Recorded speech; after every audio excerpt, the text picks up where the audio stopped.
Hi అండి. ఇవాళ carrot halwa చేశాను. క్యారెట్ హల్వా ఏముంది ఈజీయే కదా అనుకుంటారు అందరూ. కానీ నేను ఇక్కడ కొలతలతో చెప్తున్నాను. పర్ఫెక్ట్‌గా వస్తుంది. ఈ విధంగా ట్రై చేయండి. నేనైతే ఇక్కడ రెడ్ క్యారెట్ తీసుకున్నానండి. ఇది వచ్చేసి మనకి రెడ్ క్యారెట్. నా చేతిలో ఉంది కదా ఇవి ఆరెంజ్ క్యారెట్ అనమాట. ఇవి మనకి ఎప్పుడు దొరుకుతూనే ఉంటాయి. కానీ రెడ్ క్యారెట్ అనేది ఈ సీజనల్ ఫుడ్.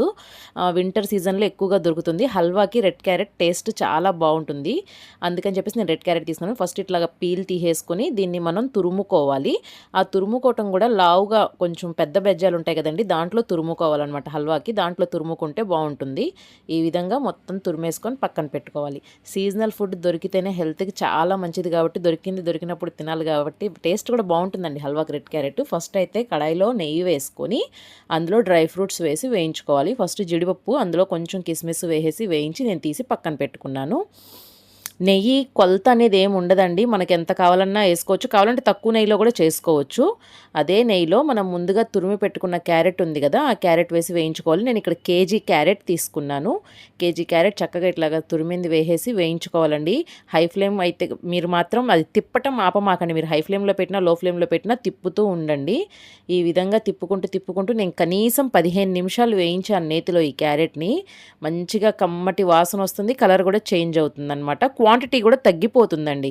ఇలా అయిపోయిన తర్వాత వేగిన తర్వాత నేను ఆల్రెడీ కాచి పెట్టుకున్న పాలు 1 లీటర్ పోసాను. కేజీ క్యారెట్కి లీటర్ పాలు పోసాను. మీగడతో సహా వేసానండి. చూడండి మీగడ కూడా ఎంత చక్కగా కనిపిస్తుందో.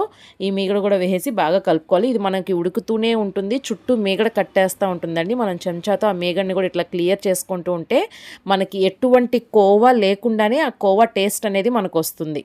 చూసారు కదా, పాలంతా ఎగిరిపోయే వరకు చిక్కపడే వరకు ఈ విధంగా ఉడికించుకోవాలి. తిప్పుకుంటూ ఉండాలండి. కొంచెం ఓపికతో చేసుకుంటే టేస్ట్ చాలా బాగుంటుంది. ఇది పాలంతా ఎగిరిపోయినాయి కదా, ఇప్పుడు ఇందులో పంచదార వేసుకోవాలి. కేజీ క్యారెట్కి లీటర్ పాలు పోసుకున్నాం కదా, పంచదార వచ్చేసి 300 గ్రాములు తీసుకున్నానండి నేను.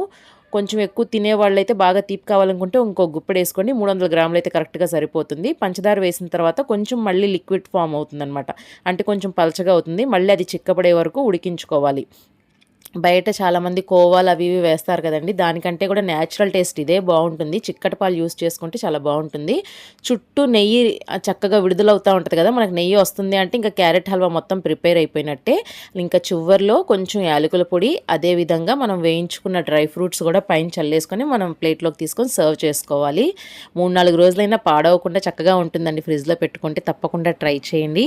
నా వీడియో కనుక నచ్చితే లైక్ చేయండి, షేర్ చేయండి, నా ఛానల్ని సబ్స్క్రైబ్ చేసుకోండి. Thank you.